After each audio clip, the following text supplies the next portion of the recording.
January 29th, 2025, a fatal crash of a Beech 1900D in South Sudan killed 20 people. We're going to talk about how eerily similar that is to a U.S. crash a couple of decades ago on this episode of the Taking Off podcast.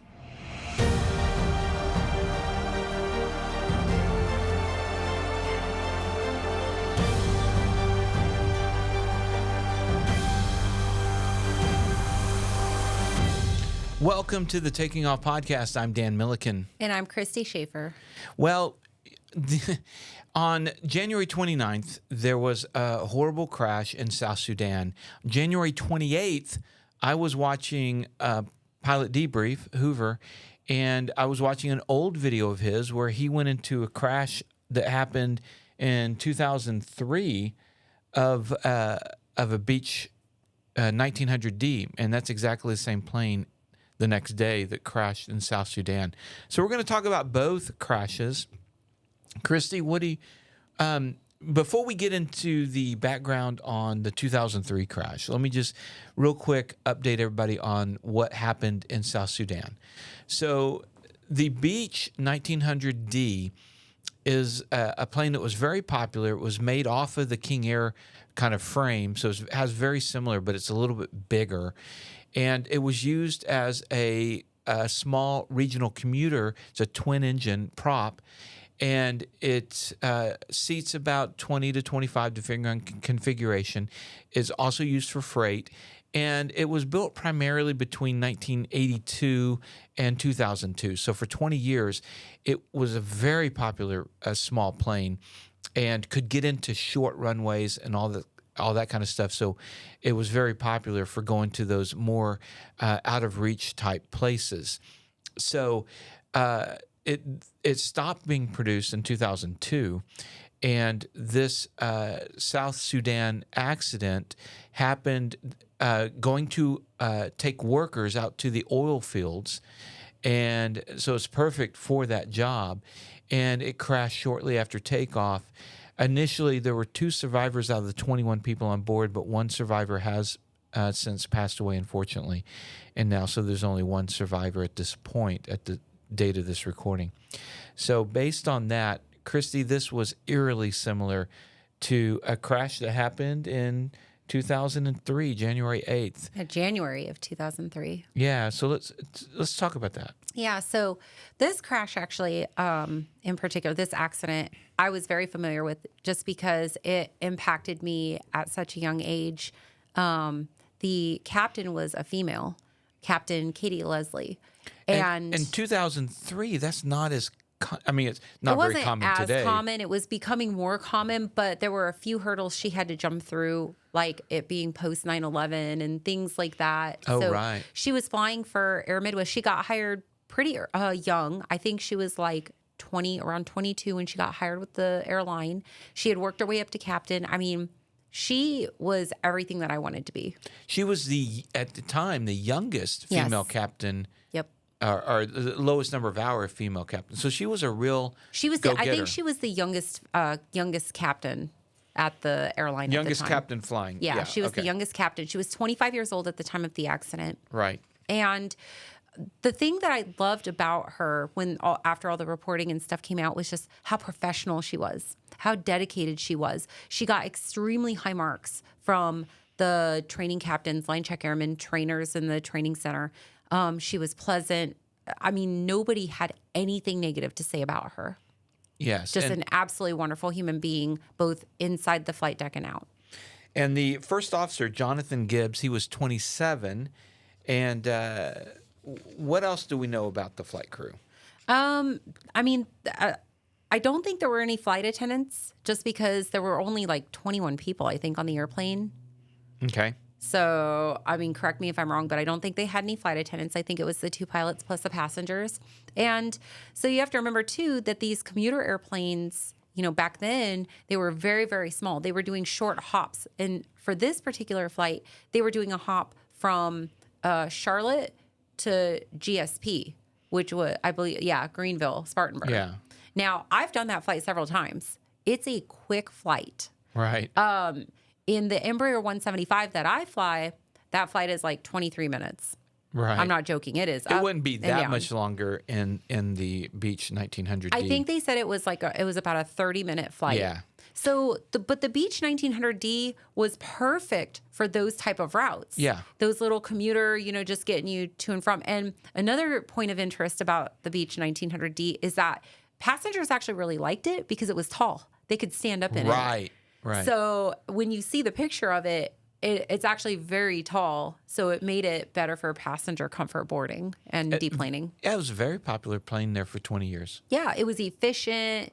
The Beechcraft in general, I've flown King Airs before. I went to Envoy, and Beech makes just a really stellar product, in my opinion. Just a really great flying airplane. So it's easy to see why it was popular. But this flight crew was incredibly professional. They did everything by the book, the way that they were told, and just all around stellar marks. All right, so for the flight crew, Leslie had 1,865 total hours, and including 1,100 hours as pilot in command of the 1900. Her first officer had 706 hours of flying.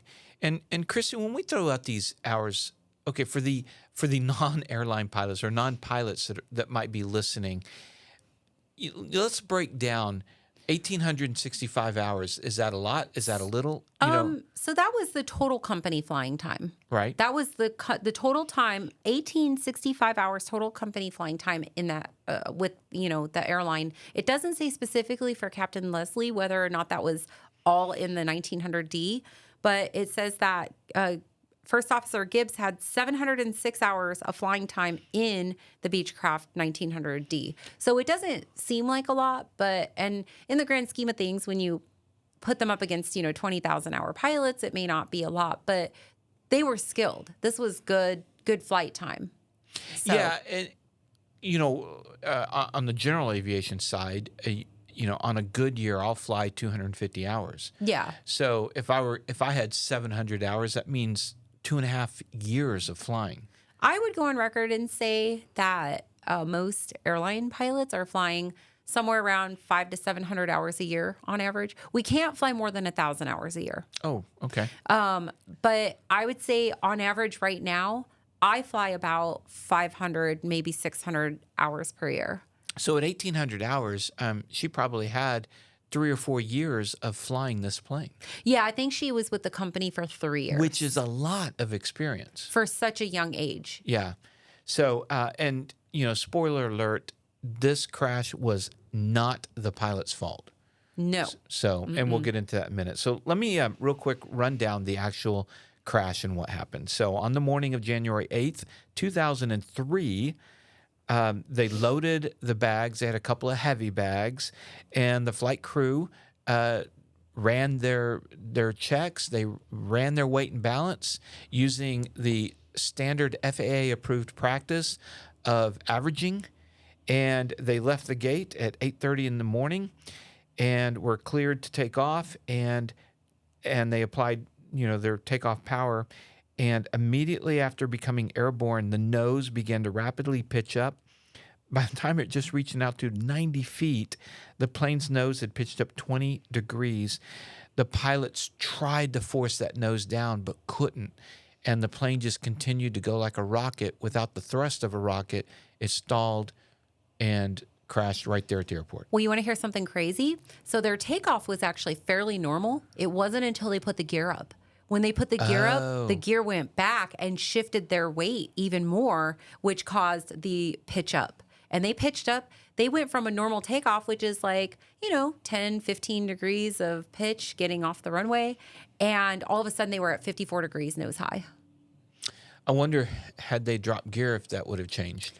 Potentially, but when you're in the moment and you're just trying to figure out what's going on, she did, but I will say she did everything standard. Her instincts as a pilot kicked in. She pushed down on the control column, to try to get that nose down. So instead of pulling back, she was pushing as hard as she could. And she asked the first officer for help. Push down, push, push, push. And it just wasn't working. And they couldn't figure out why. Spoiler alert. It has something to do with this crash. Right. Okay. So It killed the 19 passengers and both pilots. A mechanic on the ground was treated for smoke inhalation, and that was it for the injuries. All right, so let's talk about the investigation. What did they find? All right. So they went in, started investigating. Of course, they were like, why, they noticed that the airplane had recently come out of a heavy check. And so they were like, okay, is this maintenance related? But they weren't really down that path. 2 days before. They weren't really down that path, though, because they'd done, 7 or 9 flights, something like that, Yeah. since it had come out of maintenance. So they were kind of like, it could be maintenance, but this airplane's been flying so much. What happened? And they went and they interviewed the maintenance crew, didn't really find anything, out of it. So then they went back to the drawing board, started looking again. They talked to the ramp crew. They found that there were several heavy bags. They looked at the weight manifest, and they recorded went back and listened to the recording of the CVR, realized that, okay, yeah, they sat there and they were calculating the standard passenger weights based on an old, antiquated, but current standard. It was the standard that they used, and it was created in 1936. It had the standard weights had never been updated by the FAA since 1936. So what that means is that the pilots, when they calculate weight and balance on their airliners, if they have 100 passengers, they take an average weight of, be it 200 pounds, and they input that, and that's what they use. They don't use, most of the time, they don't use actual weights. They use an average, and that's standard in the industry. And they also use the average for luggage. Now, if you have a heavy bag, then that is on a little separate column. It'll say heavy bag. But they talked to the rampers and they said, yeah, they had some heavy bags. They had this much cargo. And another interesting point when they talked to the ramp agents is the ramp agent said that when the airplane was loaded up and getting ready to taxi away, they noticed that it was very squatty. So it was sitting And it down. was kind of it was very tail heavy. They could tell that it was heavy and squatty. And so they were like, okay, that's really interesting. And then when they started digging through all the wreckage, they noticed that the tensioners Well, we'll get to that because two separate things. We're talking about weight and balance. We'll get to the other factor in a minute. One thing on the weight and balance was the average from 1936. When the investigators did their numbers, it was 20 pounds lighter. Right. So by 2003, people were eating more in America. Well, when they did their weight, here's the thing is that the crew did their weight and balance calculations and found that they were under their maximum allowable takeoff weight. And so just under. they were just under it. So and just safe on FCG. correct. So by their calculations, the calculations that they were provided by the company, the FAA, et cetera, they were within their normal envelope. Yeah, everything looked normal to them. So then, what was the other problem? Okay. So, and the weight and balance, do you want to? Yeah, okay. Go ahead. So the weight and balance, as it turns out, when the FAA went back, they actually went through, they were calling passengers doctors. Like, Right. Can you tell me what their last recorded weight was, et cetera? And what they found was that the airplane was actually 700 pounds heavier. And 700 pounds over. Or, well, it they was were 700 pounds heavier and heavier. about 600 pounds overweight. Okay. And so, and what that did as well is it pushed their allowable CG back more, which put them just outside of the envelope. Yeah, so they're outside the envelope. And by the way, in my studies, correct me if I'm wrong, and you guys that are listening and want to leave a comment, let me know. In my view, 600 pounds overweight isn't, on that plane, isn't that significant. It's the FCG. Yes It's and the no. out of balance. I will say this. The smaller the airplane, the more susceptible you are to CG imbalances. Right, that's what I'm saying. CG So is. yeah. So It's not weight, it's CG. right. The 1900D is a lot smaller than the 175, which is a lot smaller than like an Airbus, which is a lot smaller than a 777. Right. And so, but either way, like if you put one heavy bag in the back of a 175, that may be miscalculated, may not make a huge difference, but on a 1900D, it may make a huge difference. However, the interesting thing is that they should have been able to overcome that. They went back, they did the math, they calculated it, and they said, hey, they should have been able to push this forward column. If they had pushed it like 10 degrees or so nose forward, they would have been able to save it. And so that got the investigators thinking again. And of course, as I mentioned a couple minutes ago, they're going through the wreckage. They find that these like tensioners are actually off. One is not the same as the other. And it's like one is pulled too far tight. And what that did was it restricted the range of motion for the elevator to only 7 degrees. Wow. And so it should have been able to go like a lot more than that. It should have been able to go, I think, like 15 degrees or something, or maybe even 20 degrees. Correct me if I'm wrong, but it should have been able to go at more than double than what it was actually tightened to do. So then they went back to the maintenance personnel and they were like, hey guys, we need you to level with us. This is what we're finding. And they got more information. And this is where it gets really interesting.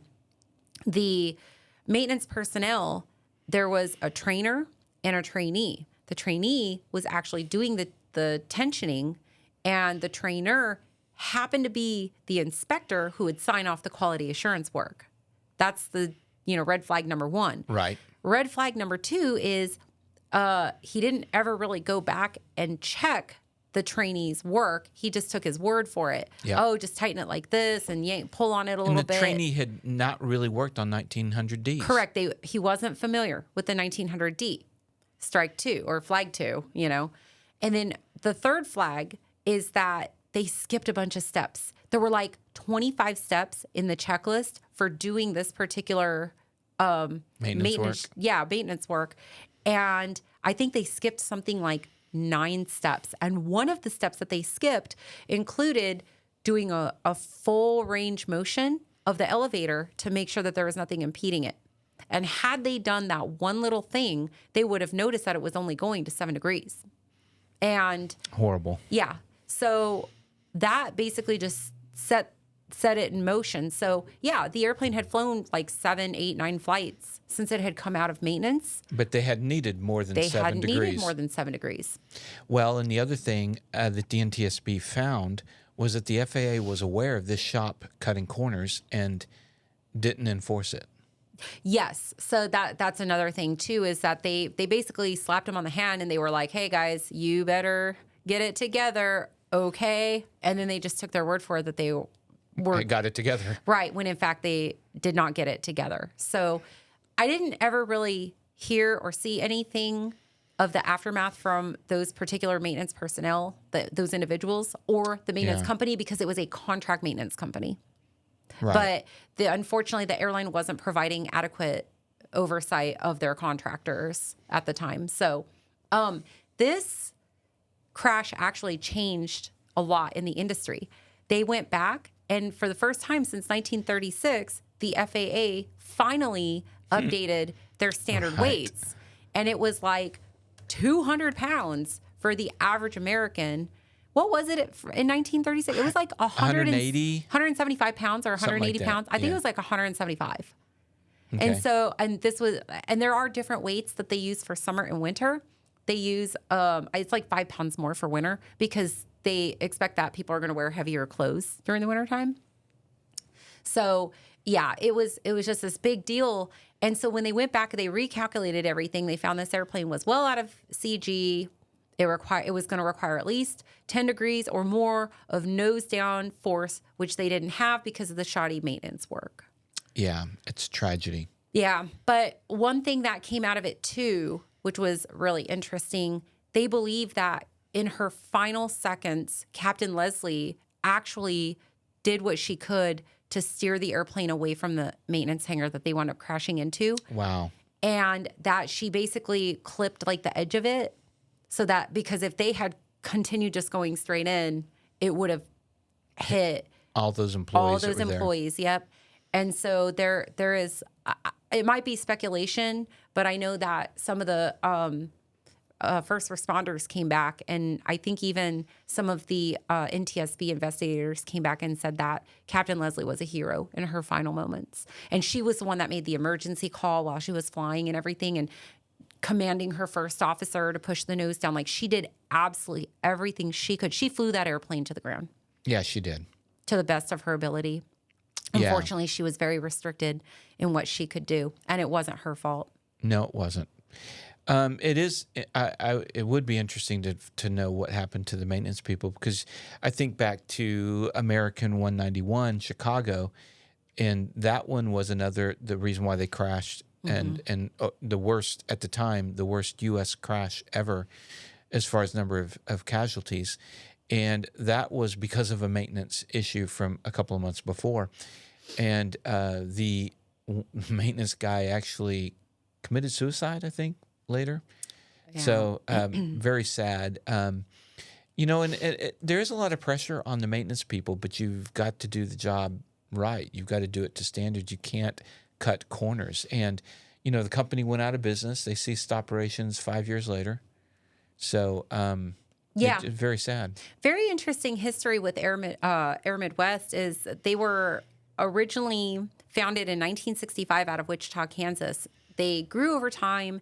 They were, I think, bought out by Mesa Air Group. Okay. And they actually flew for several different entities. They flew under U.S. Airways Express. Okay. They also flew on behalf of Eastern Airlines. They flew for TWA and American Airlines. They were an American Eagle feeder for a while. Yep. Wow, just in a short, Yep. Well, not a short period of time, 65 to 2008. Is that pretty common for regional airlines to move around to, I think of like a minor league baseball team feeds a major league baseball team, and occasionally they'll move to a different team. Yes. So let's take like Air Wisconsin, for example. Air Wisconsin, I know, was flying for United. And then a couple of years ago, they switched over and they were flying for American Airlines as American Eagle. So that's just one example. Why does a major do that? Why would United cancel a contract with their regional and then another major pick it up? It depends on several factors. Cost, aircraft. It could be as something as so let's say that you're flying like the old turboprops, the major carriers don't want turboprops in their fleet anymore. So they'll tell, turboprop, regional, hey, we're not going to use your services anymore. Stuff like that. I do know that American Airlines announced this last year that they were going to be phasing out all 50-seater aircraft and make way for more of the 60 and 76-seater aircraft, like the Embraers and the CRJ, the larger CRJ 700s and 900s. So the CRJ 200s are being phased out of American Airlines scope because they don't want the 50-seater aircraft. And so are the Embraer 145s. Those are 50-seater aircraft. Those are going to be phased out by the year 2030, according to the press release. Well, Envoy is already phased out. Correct. Yes. So the 145s. Yes. So Envoy used to fly CRJs. They phased those out a few years ago, and then we were down to the Embraer 175 and the Embraer 145. But they have since phased out the 145s altogether. So all we have now are the Embraer 170s, which are a slightly smaller configuration. They're like 65-seater aircraft, and then the Embraer 175s, which are 76-seat aircraft. What's interesting to me is that so there's no longer any more regionals in the United States with 20-seat planes. No. In fact, the last turboprop carrier that I'm aware of, and again, I could be wrong, so you can correct me, but I believe it was Horizon. Okay. Horizon Air was flying for Alaska Airlines in the turboprops up until just a few years ago. I think it was just post-COVID or around COVID. Well, I would imagine Alaska would still use turboprops because of smaller fields and more remote areas. Yeah, but the Embraer 175, which they fly now, it can do a lot of those same things with more passenger comfort. more and better maintenance and things like that. So Yeah, that's right. You did a test flight into Jamaica at a small airport that had never been used. I did a proving flight. Yes. Proving flight. Yeah. I did a proving flight, and then I did the first passenger revenue flight there. Nice. But nice. yeah, and that's the thing is that, American Eagle goes into a lot of those smaller airports anyway. Envoy does. SkyWest flies under the American Eagle brand as well, and they will go into a lot of small airports like Aspen. That's one. So, I mean, the Embraer is a very, very capable aircraft. I mean, so are the turboprops, but I think that they're moving into larger, more comfortable aircraft for the passengers. Right. Okay. Horrible crash in South Sudan. Similar. We'll find out how similar it is to the 2003 crash. Thank you guys for watching the podcast, and don't forget our sponsors. We've got Marshall Protective Services, mpsprotects.com, Clemensinsurance.net, Zvision, xevision.com, 67 Designs, great mounts at 67d.com, and of course, Flying Eyes, the best glasses for under headsets and helmets at flyingeyesoptics.com. Use our discount code, taking off all caps, one word for 20% off. Christy, thanks for sharing on this horrible crash. Well, hopefully we can learn from it and move forward, and it doesn't happen again.